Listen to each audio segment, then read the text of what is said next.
an end in sight. I think the whole world wants that. There are only a few hurdles left before the first doses of COVID vaccine are given to Colorado patients. The biggest, skepticism. And I want the freedom to make those decisions, with my husband as a family. Tonight, Denver7 is getting answers. How safe is the vaccine?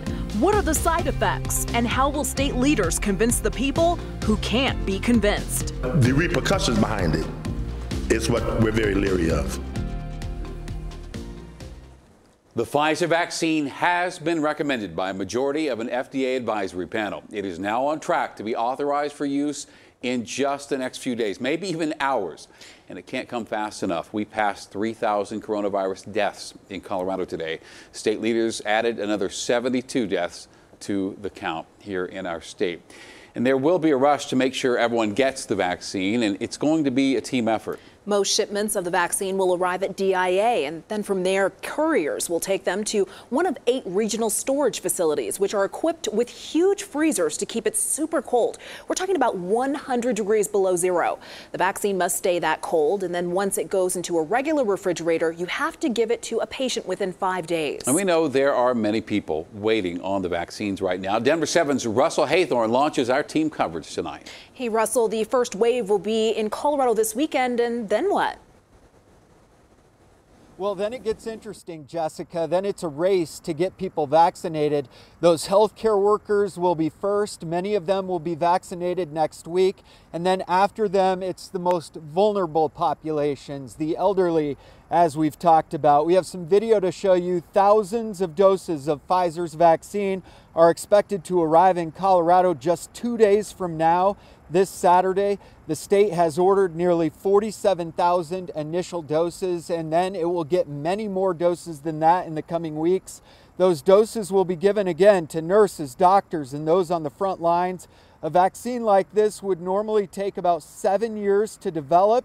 It took just 11 months. And pharmacists like Dr. Melissa Miller at North Suburban Medical Center up in Thornton are confident it will work. We trust the process that these medications and these vaccines go through. And even though this process was very quick, it has still gone through the same process that all of our other medications have gone through in terms of testing for safety.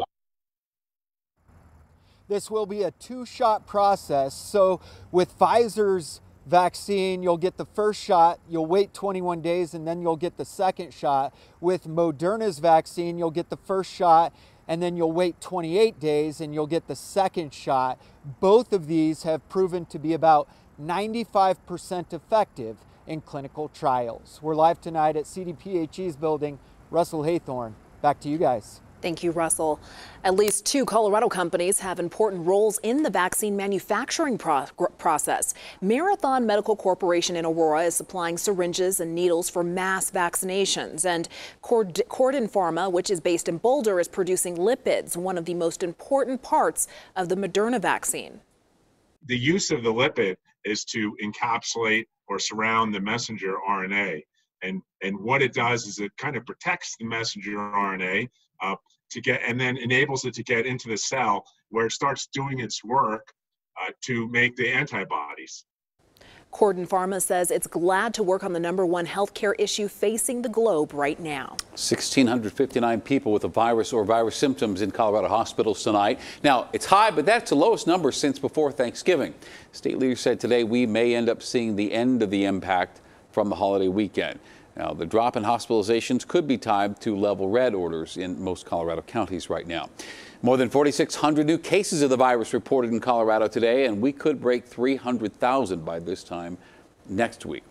And the historic rollout of this vaccine, I know, comes with many questions. Chief investigative reporter Tony Kowaleski joins us now with answers to the questions we've all heard most often. Jessica and Shannon, here's the first question we asked the doctor leading the COVID response and the vaccinations at UC Health. The question, why should we feel comfortable the vaccine is safe? People should feel confident that this vaccine is safe because of the way in which it was tested. Even though it was expedited, meaning the amount of time it took to make this vaccine is truly unprecedented. No steps were skipped. It simply was done with a lot more people and a lot more energy and money than has ever been done before. But it is highly effective, and it was tested on tens of thousands of people. We also asked Dr. Richard Zane from UC Health if someone has already had COVID, do they need the vaccine? The recommendation is yes, you should be vaccinated. However, if you're currently symptomatic from COVID, you should wait until after the symptoms have abated. Next, we asked, are there known side effects to the vaccine? The vaccine is only 9 months old, so the side effects that have been reported are minor side effects that are commonly associated with first vaccines, meaning the first time you've been vaccinated. And they are muscle aches, pain at the site of injection, low-grade fever for less than 24 hours. Some people have reported some nausea and some diarrhea, and most of the people have reported that the symptoms were preventable or abated with Tylenol or Motrin. And many want to know, how long will it take before we get enough people vaccinated before we see an impact? We will likely see an impact after 30 or 40%, but the number to get herd immunity is over 50%, ideally 60 or 70%. And we asked Dr. Zane to address the question, what if you just don't trust the vaccine? I would plead with you and ask you to really reconsider. This has been a vigorously tested, Herculean effort to bring forward this vaccine. Being vaccinated is not just a matter of individual protection, it's really a societal obligation.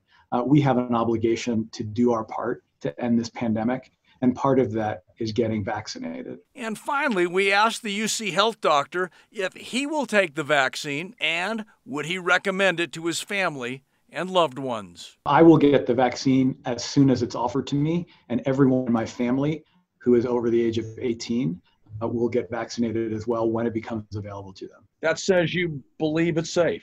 I believe it is safe. I believe it is one of the most remarkable advances in medicine. Another popular question right now is, when can people sign up for the vaccine? The state of Colorado will announce that after it finishes phase 1 of the distribution. We are told to expect that phase of this distribution sometime next summer. Shannon? Tony Kovaleski tonight. Thanks, Tony. Denver7's committed to answering your questions about the vaccine and holding the state to its promises. We'd love your perspective on this. Tell us your story. Email us, please, 360@thedenverchannel.com. Denver7 is turning on the holiday lights at 6th and Spear tonight. The only question is whether or not we'll have any snow falling. Chief Meteorologist Mike Nelson is tracking the path of winter weather. Mike. We will not have any snow falling in Denver. There will be snow falling in other parts of Colorado. Dark skies, though, coming in here. Very different from what we had 24 hours ago with the beautiful conditions that reached the upper 60s. Right now at our studios, it's 38 degrees, just in the 20s up into the mountains. Berthoud Pass is just at 18 degrees. And look at how much colder it is right now compared to 24 hours ago. We are 24 degrees colder here in the Denver area compared to yesterday, courtesy of the cold front that moved through. So it's a first alert action day, or Denver7 weather action day, excuse me. Winter weather advisories to the south of us in the Sangre de Cristos, the San Juan Mountains. We don't have any advisories in Denver right now, but the cold front moved through, and now there's an area of moisture coming up from the south. That combination will bring us the snow for tonight and tomorrow and even into Saturday. So snow develops tonight. I think it'll be probably 10 o'clock or a little bit later for the Denver area. A bit slick tomorrow morning with an inch or two of snow around. More snow coming for Saturday, especially in the mountains. And that snowy pattern likely is going to continue as we head into the middle part of December. I'll have the full details on this for you in just about 10 minutes. Thank you, Mike. CU Boulder students will be working remotely for the first month of next semester, which starts January 14th. The university made the announcement today. They hope to start in-person classes by February 15th and are asking students who live outside of Boulder to stay where they are until in-person classes resume. The Douglas County School District could finalize its plan for next semester at tonight's meeting. It's possible elementary students will get back to in-person learning 5 days a week starting in January. The district is also looking at a hybrid model for at-risk students and those with special needs. State records show that Clearview Behavioral Health Center in Johnstown was sold to a Tennessee-based company. This decision comes nearly 2 years after Denver7 launched its investigation into Clearview. The hospital was accused of numerous violations and eventually shut down by the state this September. The new owners already own one hospital in Colorado. They could reopen Clearview by next summer. An overnight fire may have been set on purpose. We'll show you where it happened next. Plus, a star Bronco was honored for his work on and off the field. It's a great thing to have a vaccination, but I think that the main thing is concerned is what else is behind the vaccination. And faith leaders explain why some are skeptical of the vaccine. You have minorities, especially African Americans, are very much paranoid about being guinea pigs.